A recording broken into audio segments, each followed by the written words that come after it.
आज हम आप लोगों के समक्ष परम भक्त पूर्णमल का इतिहास लेकर के चल रहे हैं, जिस कथा को सुनकर के तुम्हें पता चलेगा कि हमारे इस हिंदुस्तान, हमारी इस पावन पवित्र भूमि पर कैसे कैसे भक्त पैदा हुए जिन्होंने धर्म के पीछे मुस्कुराते मुस्कुराते अपने प्राण को दे दिया, मगर अपने धर्म को नहीं जाने दिया। भाइयों, पंजाब मुल्क में सियालकोट नाम की छोटी सी राजधानी थी, जहां के राजा शंखपति और अंबादे जिनकी रानी थी। राजा शंखपति, उनकी पत्नी का नाम था अंबादे। कैसे राजा थे वो?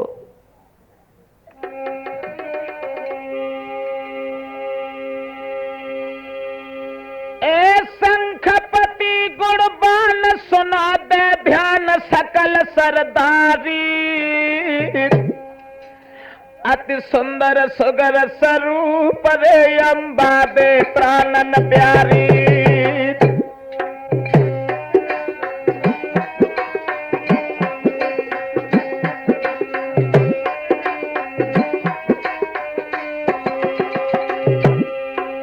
अरे अंबादे नारी सुन सरदारी अंबादे नारी,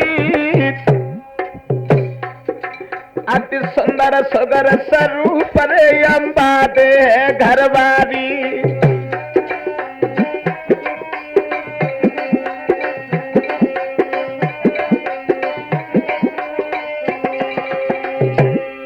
एक प्रजापुत्र समान कर तू है दान ध्वजन को भारी, जाके ना है कोई संतान सोच दिल भारी, जाके ना जन्मी संतान सोच दिल भारी। लेकिन बारी भगवान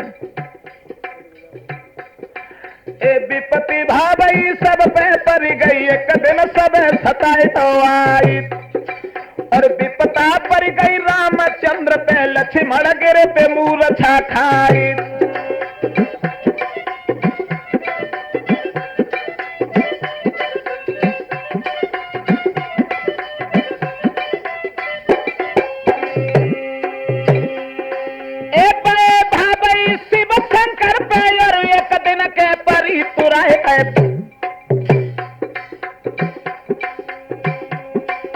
भस्मासुर जब पीछे पड़ गौ बेहर बन गए नर से नारी।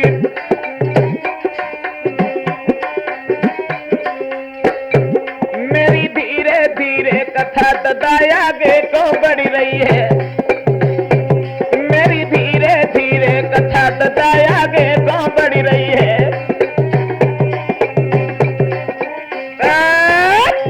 भगवत श्रोताओं, पंजाब मुल्क में सियालकोट नाम की छोटी सी राजधानी थी, जहां के राजा शंखपति और अंबादे उनकी रानी थी। राजा शंखपति, उनकी पत्नी का नाम था अंबादे, प्रजा को पुत्र की तरह से वात्सल्य देने वाले राजा। लेकिन रानी अंबादे के गर्भ से किसी बालक ने, किसी संतान ने जन्म नहीं लिया। भगवत श्रोताओं, एक दिन महारानी अंबादे आंगन में बैठ करके सिसकने लगी, सोचने लगी, भगवान पता नहीं मैंने कौन सा पाप किया था जिस पाप से मेरे गर्भ से किसी बालक ने जन्म नहीं लिया। और आंगन में बैठ करके रोने लगी। क्या बोली? अरे विधना तेरी नजरी रे निराली,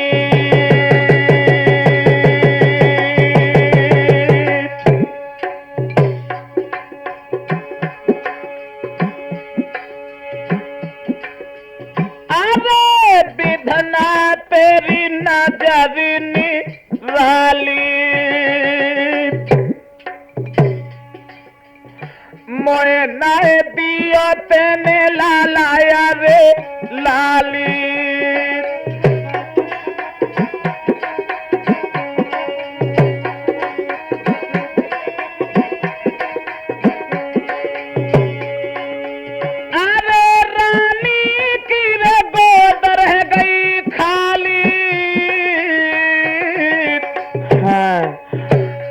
तने प्रास्ती कहाँ करे डाली,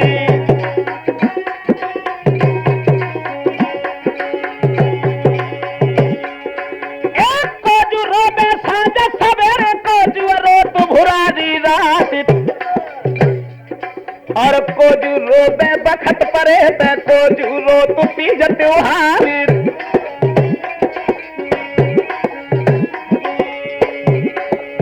मैया रोबे सांझ सवेरे दुखिया रोटी भुरारी रात।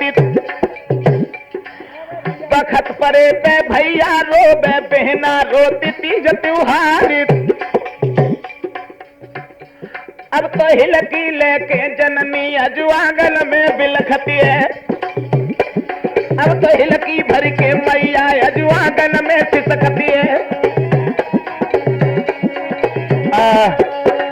आंगन में बैठ करके जिस समय रानी अंबादे विचार करने लगी, भगवान पता नहीं मैंने कौन सा पाप किया था जिस पाप से मेरे गर्भ से किसी बालक ने जन्म नहीं लिया।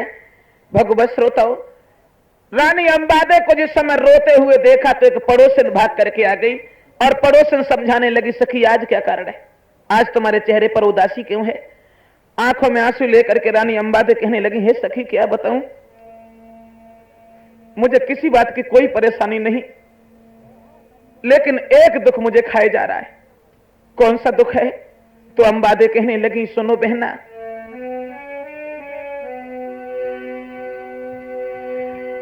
इतने दिन गए संतान भई, सब दुनिया हंसी उड़ाती है। मेरे पिया ने बल कहलाते हैं और दासी जबाज कहाती है। क्या बताऊं सखी, इतने दिन बीत गए, मेरे गर्भ से किसी बालक ने जन्म नहीं लिया। संसार के लोग हमसे बुरी बुरी बातें करते हैं। और आंखों में आंसू लेकर के अंबादे कहने लगी, सुन बहना,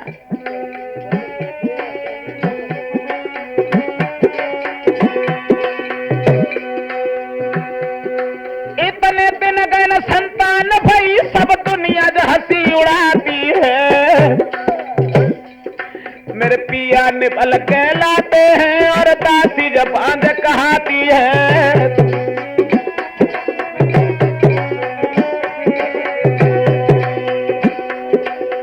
मगर मैं तो यही कहता हूं, बारी भगवान, तूने संसार के लोगों को एक जैसा नहीं बनाया। एक काऊ के द्वारे हाथी घोड़ा, काऊ तो एक बकरिया नहीं कहते। काऊ के नोट भरे खत्ते न में, काऊ ते कानी कोड़िया नहीं।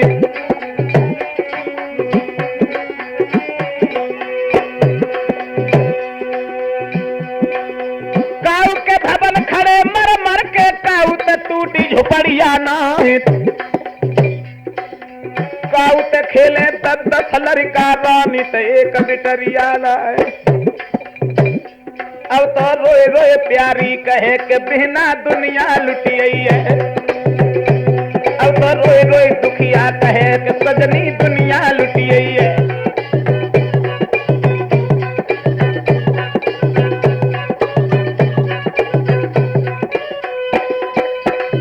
आंखों में आंसू लेकर के अंबादे ने जब ये कहा कि सखी इतने दिन बीत गए, मेरे गर्भ से किसी बालक ने जन्म नहीं लिया, तो पड़ोसन समझाने लगी, सखी एक अकल है, एक उपाय है जिससे तू पुत्रवती बन सकती है। कौन सा उपाय है? तो पड़ोसन समझा करके कहने लगी, ओरी बहना, कि पड़ोसन रही समझाए, बाबा गोरख अगर मिल जावे। ओरी बहना, अगर तुझे कहीं गुरु गोरखनाथ मिल जाए, आशा ही नहीं बल्कि पूर्ण विश्वास है कि तू पुत्रवती बन जाएगी। मैं सत्य धर्म से कह रही हूं, बेटा तेरे हैं जाबे। मेरी सखी महात्मा ऐसे गोरखनाथ, पुत्रवती तू बने जो धर दे सिर तेरे पे हाथ। ओरी सुन गुइया, ओरी मेरी बहना, गोरखनाथ एक साधु है और पूर्ण होवे तेरी आस। ओरी मेरी गुइया, गोरखनाथ एक बाबा है और पूर्ण होवे तेरी आस। ओरी भाईली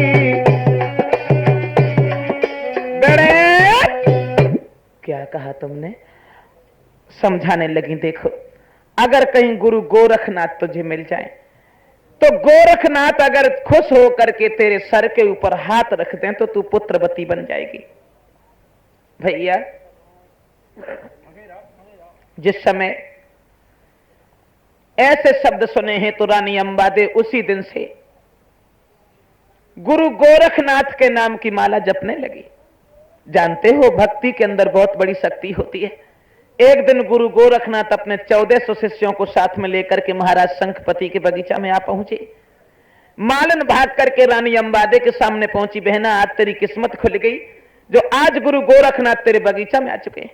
भैया रानी अंबादे ने जिस समय ऐसे शब्द सुने कि बाबा गोरखनाथ आ गए हैं, सोने का थान सजाया, चौमुखा दीपक जला करके रख लिया और अपनी सहेलियों से कहने लगी, ओरी गुइया कि बाबा गोरख जी बगिया में आई है, चलू देख आवे।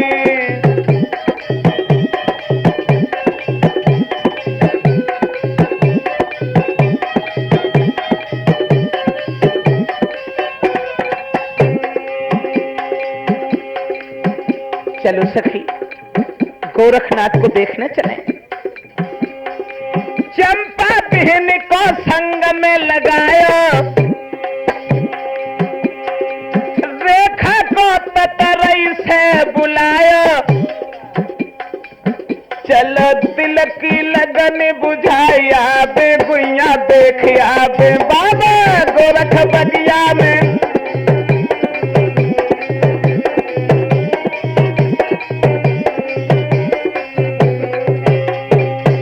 क्या हुआ भाइयों, जिस समय महारानी अंबादे चली हैं बगिया के लिए,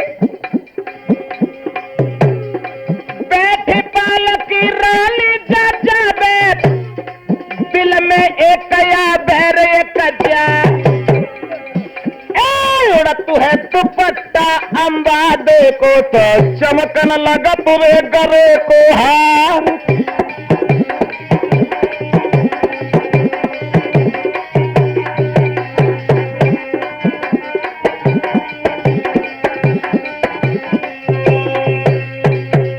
जाकर के जिस वक्त महाराज गोरखनाथ के सामने पहुंची, गोरखनाथ पद्मासन लगाए हुए भगवान के ध्यान में मग्न थे। तब तक रानी अंबादे उनके पैरों में शीश झुकाने लगी। गोरखनाथ कहने लगे, बेटी कौन है तू? एक महात्मा के सामने अपने सर को झुकाए क्यों बैठी है? रानी अंबादे कहने लगी, गुरुजी अगर आप पक्के साधु हो तो खुद अंदाज लगाओ, एक अबला तुम्हारे सामने क्यों खड़ी है? समझ गया समझ गया, मैं तुमसे कुछ टाइम चाहते हैं। जैसे ही बाबा गोरखनाथ ने आंखें बंद की हैं और ध्यान धर के देखा है, 2 मिनट बाद जब आंखें खुली तो आंखें सुर्ख लाल है और जवाब दिया, चली जाए यहां से, तू इस जन्म की लगाए लेकिन तेरी किस्मत में 7 जन्म तक कोई बालक नहीं लिखा। अरे भैया जो रानी अंबादे ने ये सुना, उन्हें ये मालूम पड़ा कि उनके पैरों की तरह धरती खिसक गई हो। आंखों में आंसू लेकर के जवाब दिया, गुरुजी अगर मेरे 7 जन्म तक कोई बालक पैदा नहीं होगा तो मैं आंगन में जाकर के मुंह नहीं दिखाऊंगी। गोरखनाथ कहने लगे, कुछ भी कर बेटी लेकिन मेरे कब्जे से बाहर है। आंखों में आंसू लेकर के अंबादे कहने लगी, गुरुजी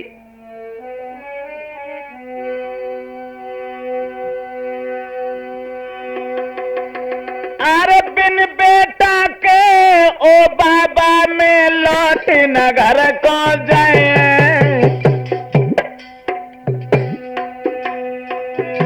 पेट फाड़ के बगिया में अब ही हम मर जाए।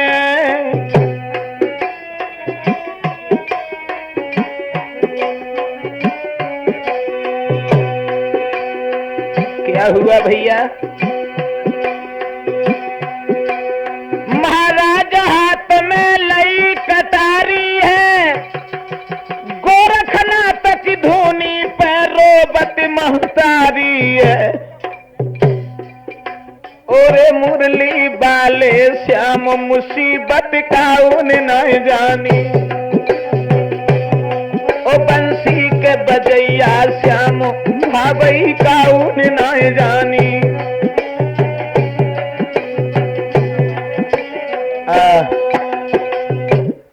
आगे बढ़कर के रानी अंबादे कहने लगी, गुरुजी अगर मेरे 7 जन्म तक कोई बालक पैदा नहीं होगा तो मैं जिंदा लौट करके आंगन में नहीं जाऊंगी।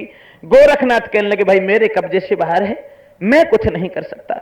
भगवत श्रोताओं, आगे बढ़ करके महारानी अंबादे ने जिस समय हाथ में कटारी लेकर के अपनी आत्महत्या करनी चाहिए, तब तक गोरखनाथ का एक शिष्य था जिसका नाम था यसूतनाथ, और सामने जाकर के भुजा को पकड़ लिया। ठहर जा गुरुजी, एक अबला तुम्हारे सामने अपने प्राणों की आहुति देने के लिए जा रही है, इसके पाप को भागी कौन बनेगा?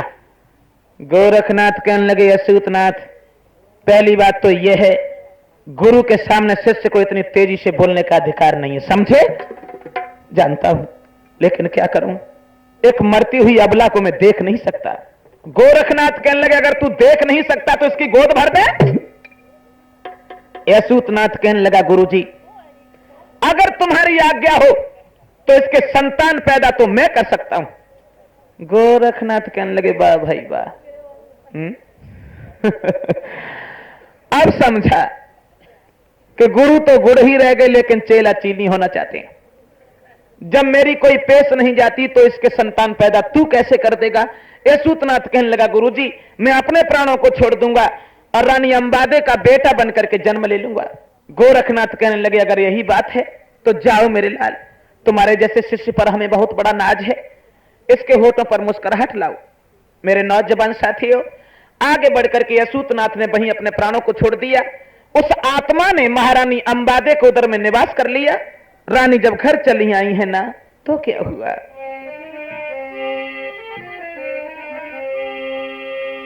ए 9 महीना गए बीत रे के सुन लो सब सरदारी, देखो अंबादे के बेटा रे, हाँ अंबादे के बेटा रे, अंबादे के बेटा रे, एक जन्म तो अवतारी।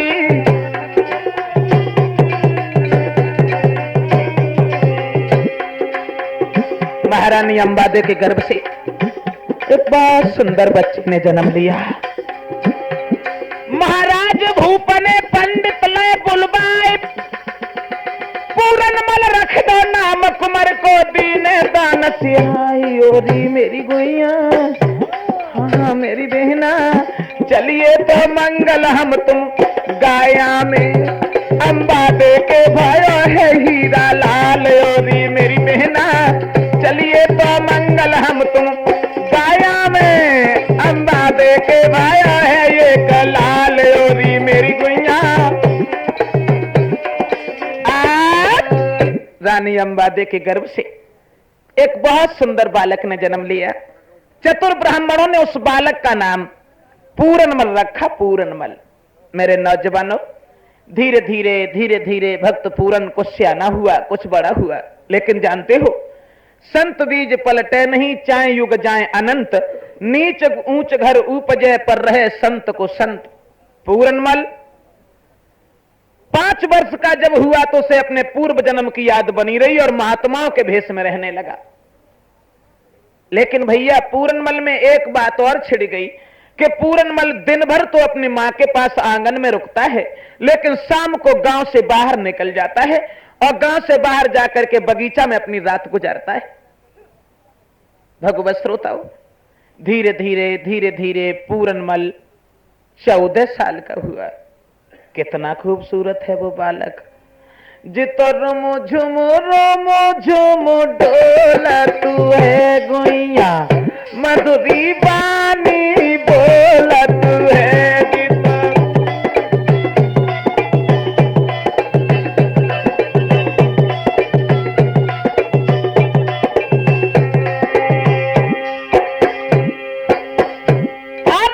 रोमो झुमो डोला, तू है और मधुरी बानी बोला, तू है जेता।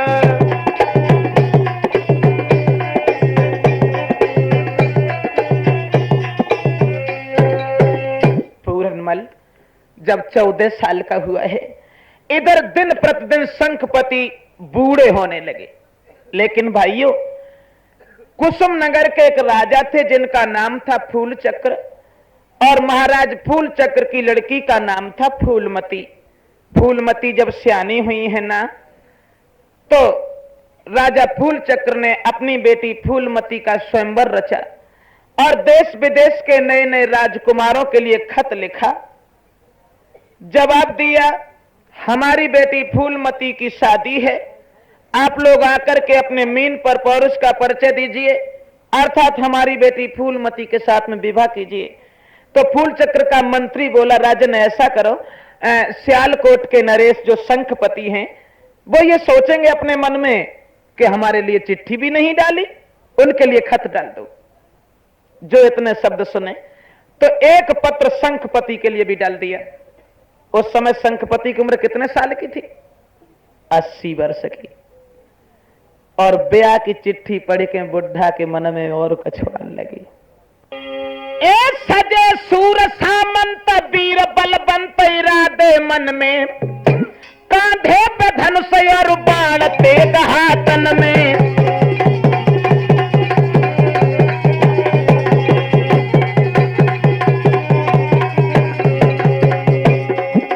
फौजें सजाने लगा, कैसे कैसे औलिया पट्टा सजेबा में।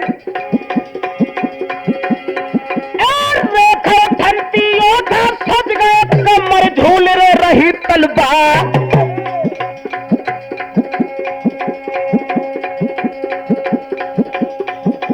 ले ले तेग जवान भय ठाड़े, साजन लगे अरे खाजवान।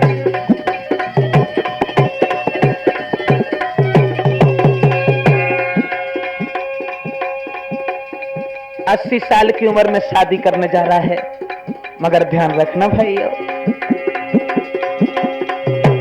ब्याह बुढ़ापे खूंद दिए चौपाल, कट गई अकल के शंखपति की, कर दे ब्याह बुढ़ापे में जा।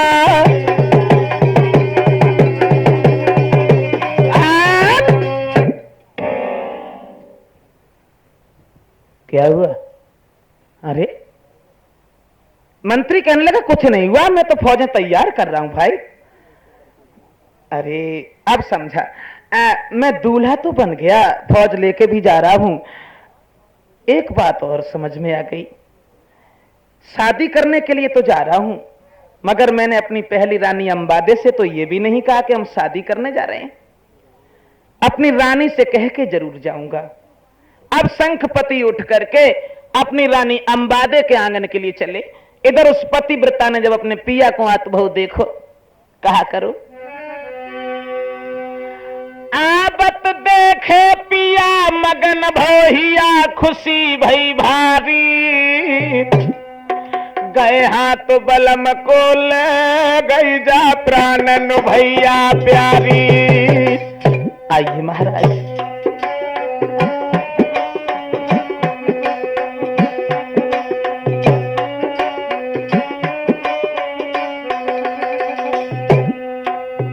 सुंदर आसन डारी लेत बैठारी बलम हितकारी, सुंदर आसन डारी लेत बैठारी कंत हितकारी, ले बिजना ढोरती ब्यारी अंगारू ठाड़ी,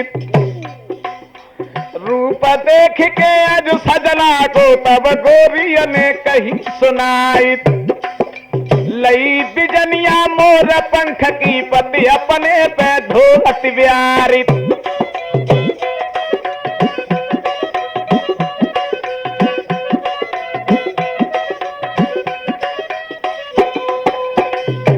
राजा को बड़ी आराम से बैठा ले रानी ने, और बाकी बाद में पूछने लगी, महाराज उसे तुम अगे बूढ़े जरूर हो, लेकिन आज बड़े नीके लगे रहे, कहाँ जाए रहे?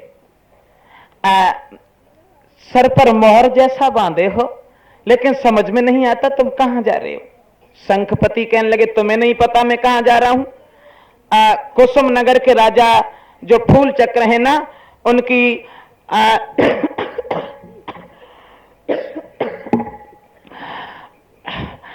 फूलचक्र जो है ना, उनकी लड़की फूलमती जो है, फूलमती का स्वयंवर उन्होंने बड़े धूमधाम के साथ में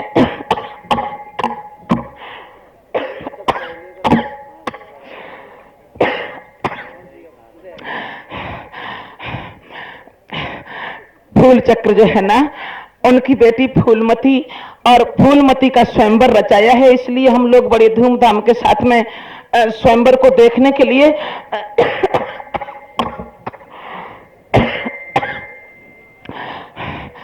स्वयंवर को देखने के लिए जा रहे हैं।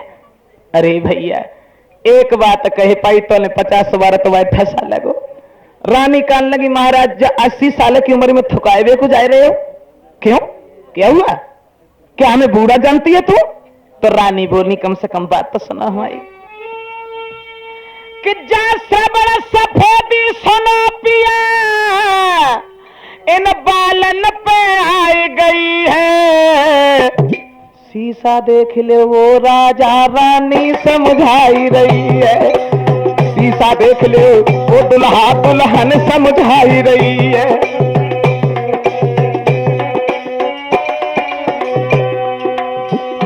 शादी करे हुए को जा रहे हो, शीशा में जाए कि जो मोह तो देखो कैसे बंदर जैसे लाइन डोल रहे हो। 80 साल की उम्र में काहे के थुकाए दे के नहीं फिर रहे हो। प्रबल सफेदी सुना पिया बालन पे आई गई है। शीशा देख ले दुल्हा दुल्हन समझाई रही है। शीशा देख ले राजा, काहे को थुकाए दे के डोल रहे हो। राजा के लगा क्या कहा, हमें बूढ़ा बता रही है। वाह भाई वाह, अभी तो हम नए लड़कों के कान काटेंगे, लेकिन समझ गया तू हमसे क्यों मना कर रही। देखो राजन, तुम नहीं जानते, शादी तुम तब करते या मैं कुरूप होती या बांझ होती, इनमें से एक भी। तुम्हारा लड़का पूर्णमल वो शादी के योग्य हो चुका है, तुम अपने बच्चे की शादी करो कि तुम शादी करने जा रहे हो। इसलिए राजन मेरी बात सुनो कि कहीं मानो स्वयंवर में जइयो मती, कहीं मानो।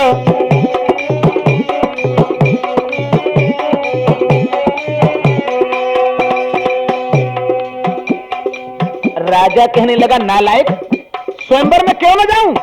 तो रानी बोली, सुनो, तुम पर है बुढ़ापा वो नौजवान आवेगी,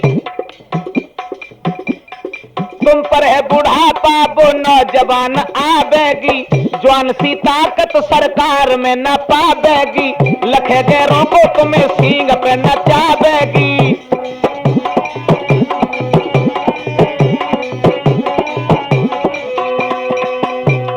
बुढ़ापे में फदियत कर रही हो मती, कहीं मानो पिया मानो राजा मानो, स्वयंवर में जइयो मती, कहीं मानो।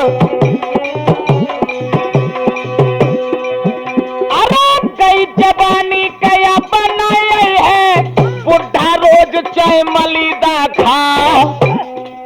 तसे चुप का बैठा के रंग रे भवन में, काहे को रहे हो तुम ना करे कटार।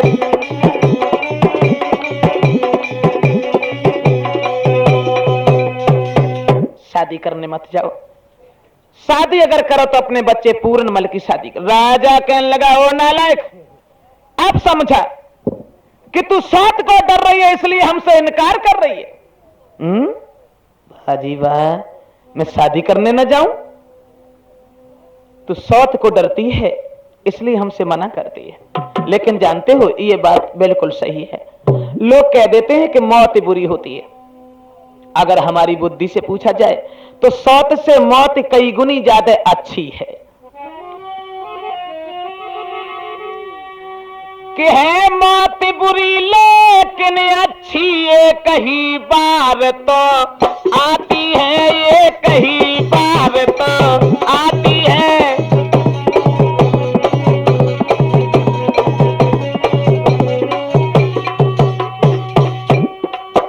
है मौत बुरी लेकिन अच्छी, एक ही बार तो आती है। सौत मौत से बहुत बुरी, छाती दिन राती जलाती है, छाती दिन राती।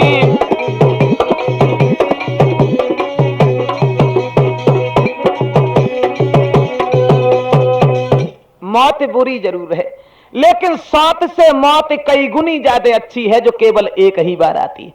राजा कहने लगा मैं समझ गया, तू स्वार्थ को डरती है इसलिए हमसे मना करती है, मैं स्वार्थ को लेके अवश्य आऊंगा चाहे कुछ भी हो जाए। भैया हुआ, राजा शंखपति आंगन से निकल के चल पड़े। वहां पहुंचे कुसुम नगर के मैदान में, जहां देश विदेश के नए नए राजकुमार मौजूद थे। और जो नए नए राजकुमार ने 80 साल के बुढ़ा को तो बहु देखो, आपस में बातचीत करने लगे। भैया बुढ़ापे में सठे आएगा वो, तासों आएगा वो। दूसरा बोलो सो थोड़ा फूलमती को देख के लुबे आएगा वो, तासों आएगा वो। तीसरा बोलो ऐसी बात ना न्यूत होगा वो, तो तासों आएगा वो। नाना प्रकार की बातें करने लगे। उन्हें किसी से कोई मतलब नहीं, जाके कुर्सी पर बैठ गए। तब तक फूल चक्र का मंत्री निकला और सबको संकेत करता हुआ कहने लगा, ए देश विदेश के राजकुमारों और मां के दूध को पीने वाले जवानों, एक एक करके उठते हैं आप और मीन पर आकर के अपने पौरुष का परिचय दीजिए, अर्थात हमारी बेटी फूलमती के साथ में विवाह कीजिए। जो इतने शब्द सुने तो सब राजकुमार उठ उठ के भागने लगे। एक कहने लगा नहीं नहीं नहीं, ऐसे नहीं, इन सब में तो जो सबसे बूढ़ो राजा हो बाय पहले उठाओ, क्योंकि जगह भैया हम तो नंबर भी नहीं आए पाओ, हम क्या करें। फूलमती हाथ में जयमाला लिए खड़ी है। सबसे बूढ़े राजा शंखपति बैठे हैं। तो इस मंत्री ने भुजा पकड़ के उठाए, ले चलो राजन, मीन पर चल करके अपने पौरुष का परिचय दीजिए।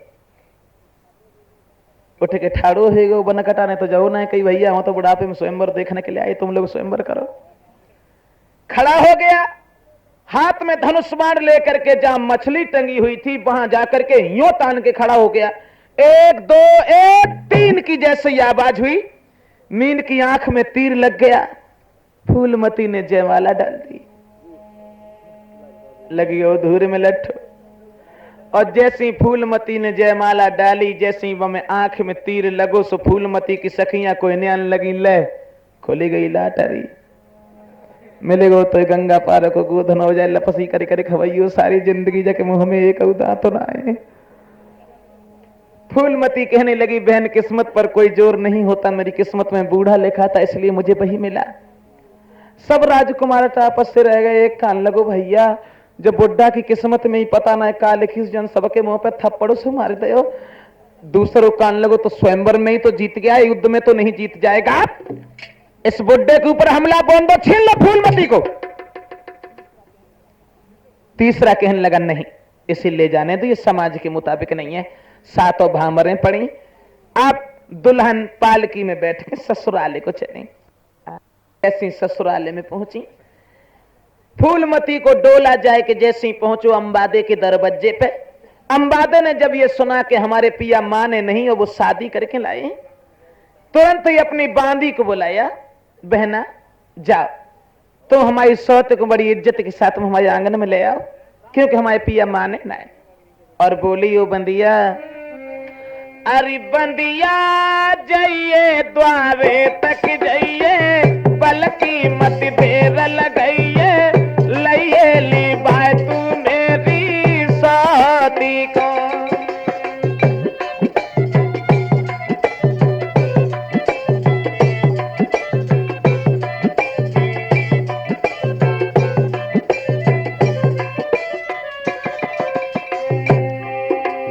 ओरी बांधी, अरे तोरे झपट के बहना चाहिए, मेरी सौतिल को लइए बुलाए कहे।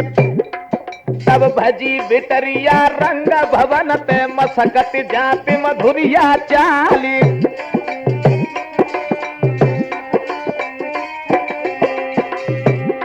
जग चटक चुनरिया लटकत जावे, धुतिया दबती पाए सो जाए कहे। जा गई बंदिया बा गई बंदिया, बंदिया लगी बराबर जाए। बांधी धीरे धीरे कहती तुम्हें ठकुरानी तेरती है, बांधी धीरे धीरे कहे तुम्हें महारानी तेरती है।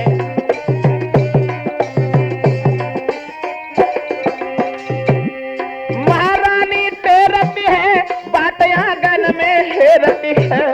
बांधी धीरे कहे के बिना।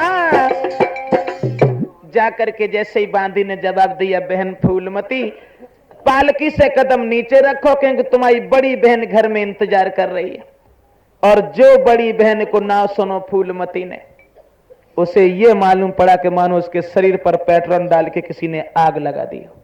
दांती को पीस के कहने लगी, ओ बांदी, कौन मेरी बड़ी बहन? अरे तुम तो चौंक पड़ी हो। जो शंखपति की पहली विवाहता है अंबादे। फूलमती कहने लगी, इसका मतलब यह घर में सौते है? बांदी कहने लगी, और कहते यो की फूटेंगी 33 सालों को रडुई बैठो रहा तो तब बनाए तो देखा नहीं थी। दांती को पीस के जवाब दिया, और नालायक बांदी, बुला दे मेरे पिया को। जब घर में एक रानी थी फिर हमें क्यों लाए इस आंगन में? अब राजा शंखपति को बुला करके खुले शब्दों में क्या बोली, सुनो महाराज, अगर मैं ये जानती तो तुम्हारे साथ शादी नहीं करती।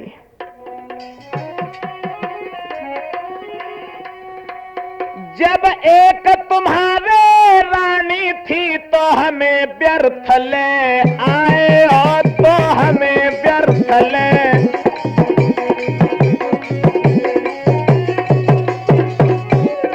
फूलमती कहने लगी, राजन, जब एक तुम्हारे रानी थी तो हमें व्यर्थ ले आए हो।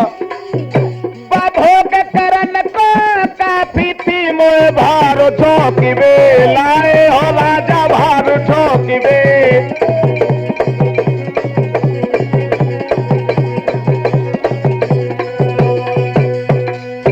जब तुम्हारे घर में एक रानी थी फिर तुमने हमारी जिंदगी को क्यों बर्बाद कर डाला? राजा शंखपति के जबान पर बात नहीं आई। राजा कहने लगे, देखो रानी, ऐसी कोई बात नहीं, तुम इस आंगन में रहो, वो तुम्हारी दासी के समान। फूलमती कहने लगी, मैं बात नहीं सुनना चाहती, पहले कान खोल के सुन लो। हम तब उतरेंगे डोलाते पहले बसौत को देओ निखारी। हम तब उतरे डोलाते पहले तुम सौत को देओ निखारी। हम तब उतरे डोलाते पहले सौत को दियो निखारी।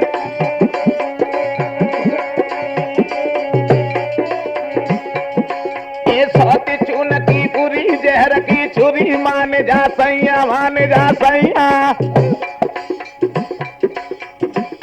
फूलमती बोली, सौती चून की पूरी जहर की छुरी, मान जा सैया, मान जा सैया। कर जोर की विनती करे परे तेरे पैया। हम तब उतरे डोलाते पहले बसौत को देओ निखारी। हम तब उतरे डोलाते पहले।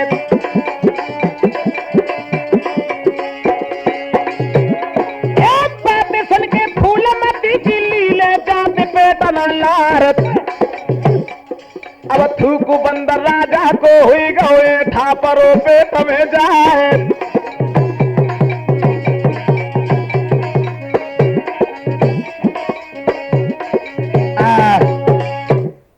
जवाब दिया है फूलमती ने कि राजन, ऐसे आंगन में नहीं रहूंगी जिस आंगन में मेरी सौत निवास करे, समझे? राजा कहने लगे, भैया मंत्री, अब तुम ही कोई अकल बताओ। मंत्री कहने लगे, हम कहा बताएं तुम्हें, बुढ़ापे में भोंपा की सूजी सुकल ले कौन? कितनी बार समझाया तुम्हें रानी अंबाद ने, लेकिन तुमने कुछ नहीं सुना। नहीं भाई, कम से कम कुछ तो सोचो। मंत्री कहने लगा, कोई बात नहीं, अगर ये सौत के आंगन में नहीं रहना चाहती है, पारसान जो महल बनवाए उनको तो उद्घाटन होना है बाबू, और इसे दूसरे महल में छोड़ दिया जाए। भगवत श्रोताओं, रानी फूलमती को अंबादे से अलग दूसरे महल में छोड़ दिया गया। मगर भाइयों, समझदार के लिए संकेत ही काफी होता है। राजा की उम्र 80 वर्ष की थी, फूलमती की उम्र केवल 22 साल की थी। जानते हो, जब भैंसा बदिया को हर हो जातो तब हरैया पे कूड़ कबू से दो ना जातो। अब क्या हुआ, शंखपति शादी तो करके ले आए, लेकिन शादी करने के बाद कभी फूलमती से यह भी नहीं पूछ पाया कि तुम भूखी रहती या प्यासी रहती हो।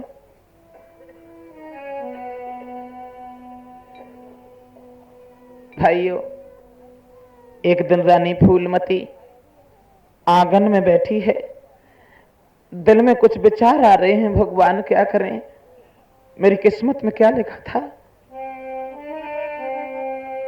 सोच रही है, मन ही मन गिरा बिचारी है, जा पति से बड़ी खुआरी है मन।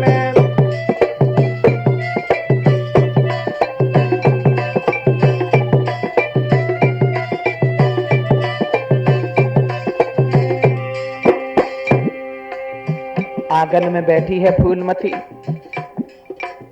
दिल में कुछ बड़े विचार आ रहे हैं, क्या करें भगवान।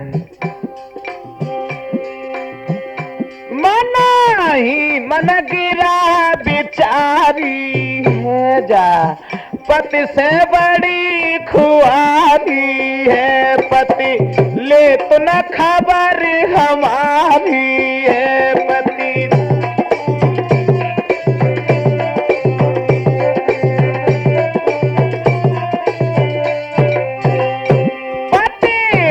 तो न खबर हमारी है, जब अब बिरहा की गुइया मारी है, जब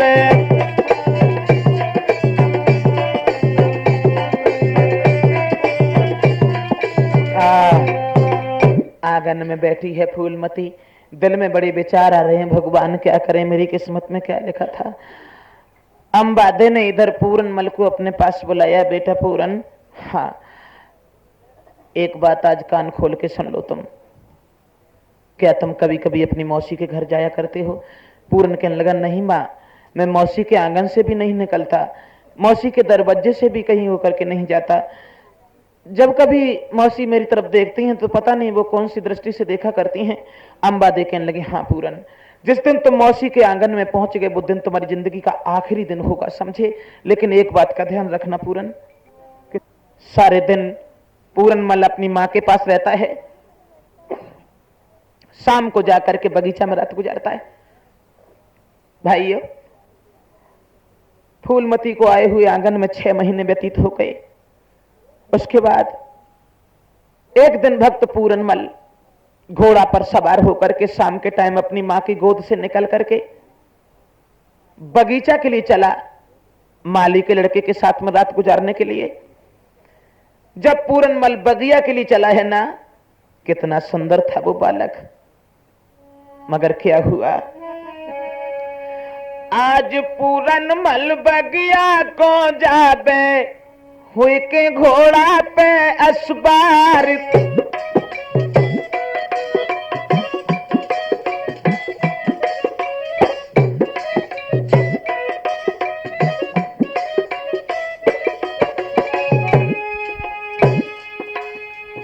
एक तो लड़का है राजन को,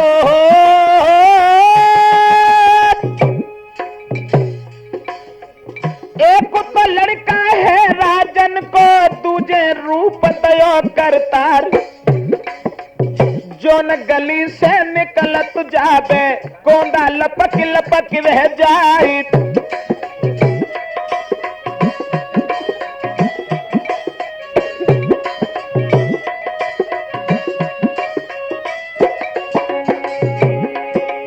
भैया, इधर तो पूरनमल बगिया के लिए जा रहा है, मगर इधर क्या हुआ, एक फूलमती अटिया पे खड़ी, जैसे ही देखो नजर पसारी, रूप देख के ब्रह्मचारी को मानो बेहा पे परो तुषार।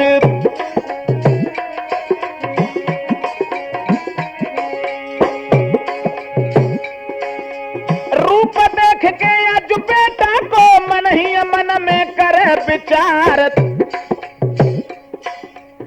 ऐसे पति जो हमको मिल जाए तो हम थाड़ी करे प्यारी।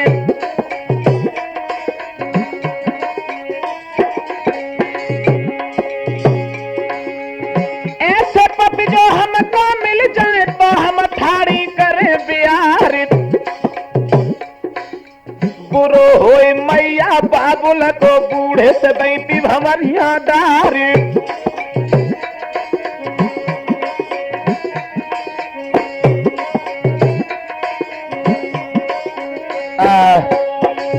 इधर तो पूरनमल बगिया के लिए गया है घोड़े पर सवार होकर के। इधर फूलमती ने जिस वक्त पूरनमल की तंदुरुस्ती को देखा, सारे शरीर में बिजली सी दौड़ गई। पूरनमल तो निकल करके चलता चला गया, लेकिन भाइयों फूलमती अपनी छत पर खड़ी है, दिल में कुछ सोच रही है, भगवान क्या करूं, समझ में नहीं आता ये कौन है। तब तक बांदी आ गई। क्या बात है रानी? ओ बंदिया, क्या बताऊं, एक बात सुन ले मेरी। आरी बंदिया ने का लखल पीछा बारी,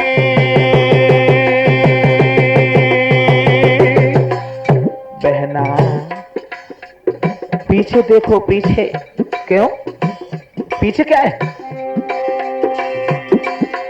अरे नर घोड़ा की सवारी,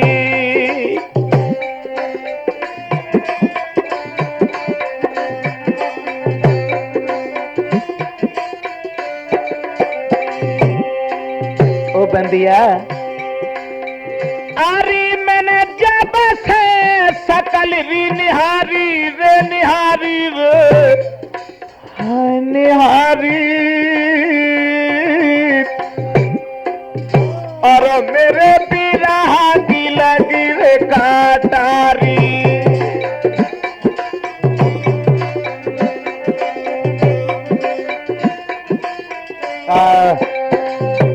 बांदी सच बोल, ये किसका बालक जा रहा है?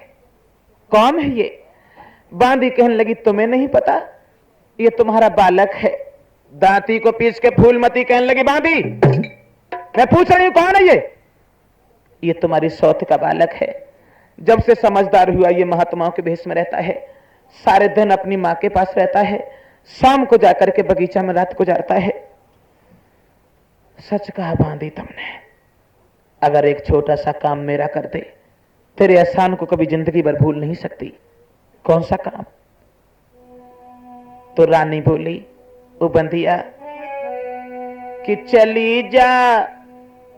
कहां चली जा? बांदी बगियालों कि हम जाने या तू जाने,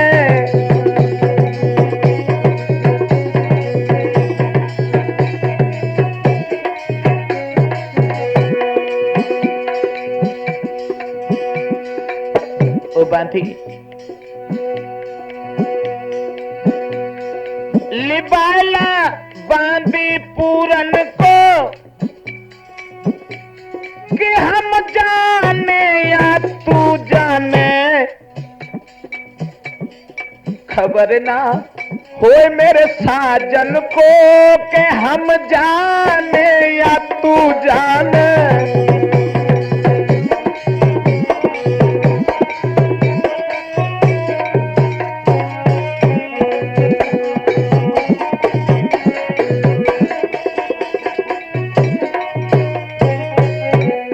खबर ना होए मेरे राजा को के हम जाने या तू जाने।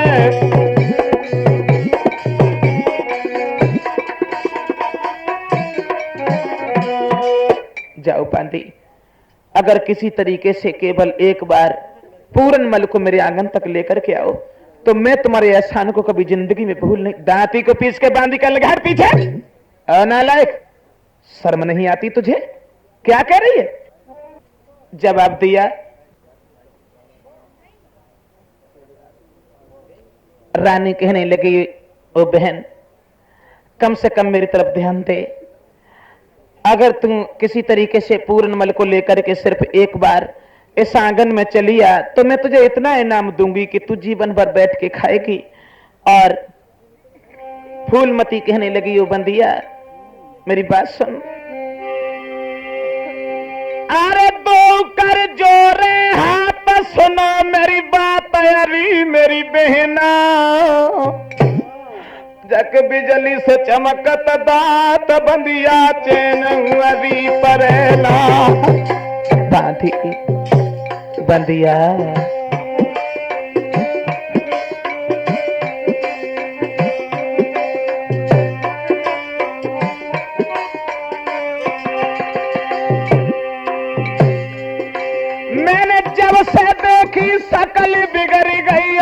के धीर धरना।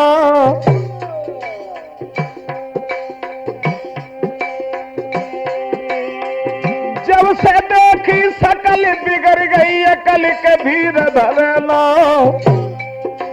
बिन किए भोग विलास बंदिया तेनऊ अभी परेना।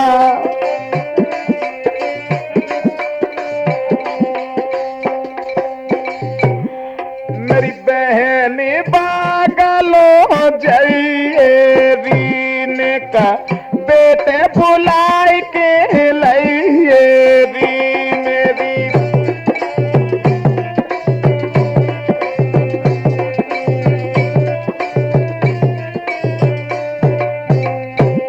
मति पलकी देर लगाइए री मेरे दिल की लगन बुझाई है री मती।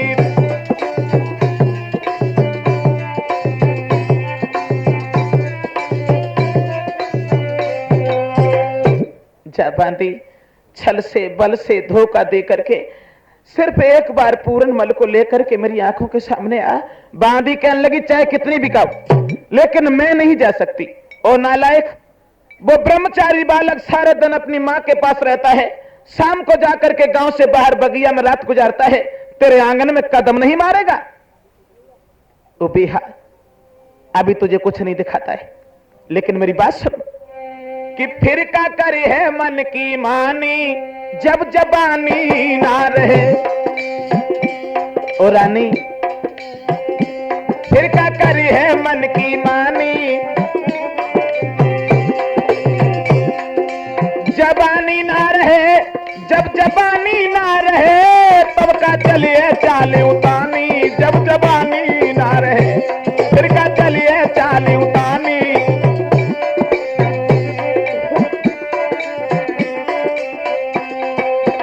इसलिए मेरी बात समझ और आंगन में चुपचाप बैठ। बांदी की बात सुन के फूलमती बोली, ओरी बहना, ओ बांदी तू आज हमें किस चक्कर में पटक रही है? पूरन मल की शकल मेरे हृदय में खटक रही है। ब्रह्मचारी की शकल मेरे हृदय में खटक रही है।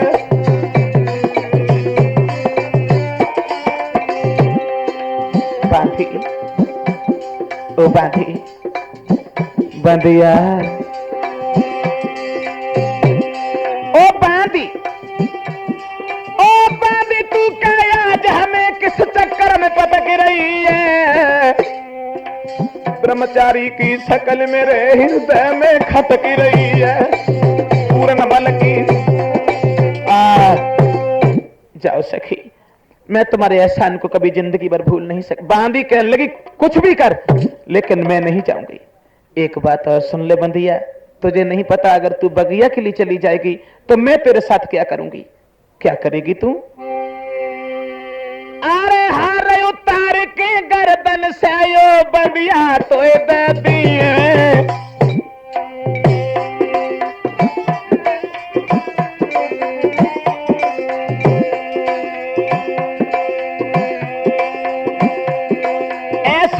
तेरे को बहना के मैं तो जन्म भर मनी है।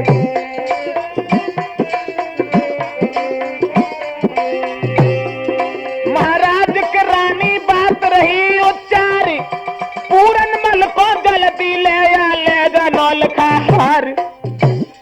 ठगनी तो पे बिजली पर लला पे पागल हुई है। बेहाथों को डसियो नागपूत पे पागल हुई गई है।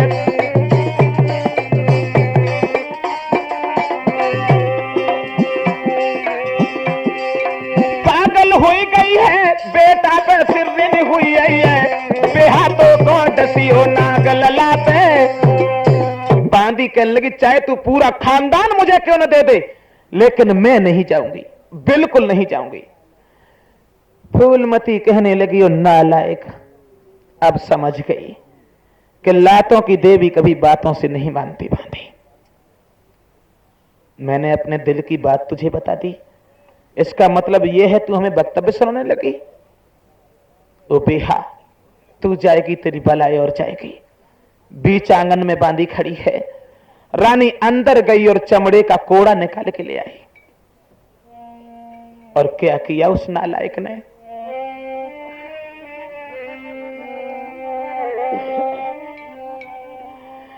कोड़ा लेके हाथ, अरे बंदिया पे परी तुराई रे।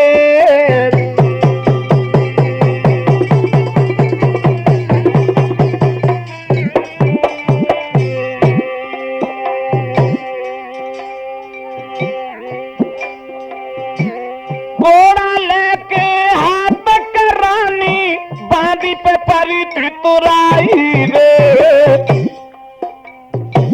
मारे मारे के जान बंधिया धरती पे लैट गिराई रे।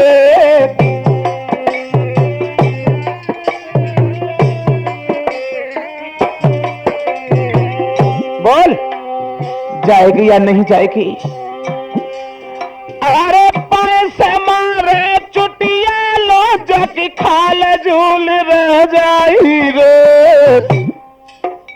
वो बिहा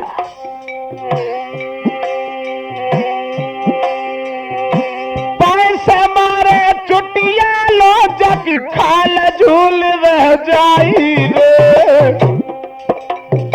रोई रोई तब बांधी ने रानी को अर्ज सुनाई रे।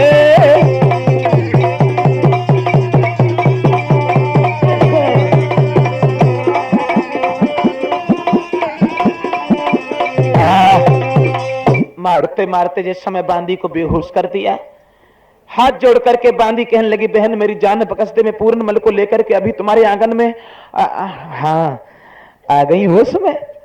अगर पहले ही चली जाती तो तुझे कितना इनाम देती मैं, लेकिन जाओ छल से बल से धोखा दे करके किसी तरीके से केवल एक बार, सिर्फ एक बार पूर्णमल को लेकर के मेरे आंगन में आ। भगवत श्रोताओ, आधी रात का समय है। आधी रात के समय बांदी चली है पूर्णमल को बगीचा से लिवाने के लिए। सोचती जा रही है कि भगवान मैं कौन सा बहाना बनाऊं जिस बहाने से बेटा पूर्णमल को लेकर के आंगन तक आऊं। आधी रात के समय बांदी जैसी बगीचा में पहुंची तो एक आम के वृक्ष के नीचे खड़ी हो गई।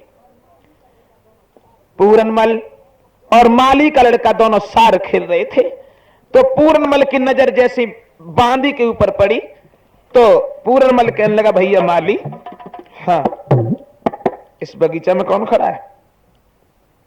माली कहने लगा, पूर्णमल आधी रात के समय किसी पक्षी की भी हिम्मत नहीं जो कुंवर साहब के बगीचा में कदम रख जाए, मगर अफसोस ये कौन है? और जाकर के सामने पहुंचा, कौन हो तुम? कहने लगी, मैं फूलमती की बांधी हूं। एकदम से भाग पड़ा, भैया मौसी की बांधी आई है। पूर्णमल सामने पहुंचा, कहो बहन घर पर कुशल तो है? मेरी मौसी का चित्त प्रसन्न तो है? किसी बात की घर पर परेशानी तो नहीं है? बांधी कहने लगी, लला अगर तुम्हारी मौसी ठीक होती तो हम आधी रात में काय के लिए कबड्डी खेलने के लिए आती। क्यों, क्या हुआ? क्या कोई परेशानी है क्या?